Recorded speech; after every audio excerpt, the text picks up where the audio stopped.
അനുദിന വിശുദ്ധർ ഓഗസ്റ്റ് 25 ഫ്രാൻസിലെ വിശുദ്ധ ലൂയിസ് ഒമ്പതാമൻ. ഫ്രാൻസിലെ രാജാവായിരുന്ന ലൂയിസ് എട്ടാമൻ്റെ മകനായി 1214 ലൂയിസ് ജനിച്ചത്. അദ്ദേഹത്തിന് 12 വയസ്സുള്ളപ്പോൾ പിതാവ് മരണമടഞ്ഞു.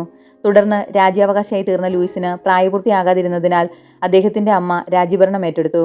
രാജ്ഞി തൻ്റെ മകന് ഭക്തിയോടും വിവേകത്തോടും നീതിയോടും കൂടി രാജ്യഭരണം നിർവഹിക്കുന്നതിനാവശ്യമായ ഉപദേശങ്ങൾ നൽകിയിരുന്നു. തൻ്റെ 21-ാമത്തെ വയസ്സിൽ ലൂയിസ് രാജ്യഭരണം നേരിട്ടേറ്റെടുത്തു. പ്രതിദിനം പ്രാർത്ഥനയ്ക്കായി വളരെയധികം സമയം ചെലവഴിച്ചിരുന്ന അദ്ദേഹം ഏറ്റവും കുറഞ്ഞത് 2 കുർബാനയിലെങ്കിലും പങ്കെടുത്തിരുന്നു.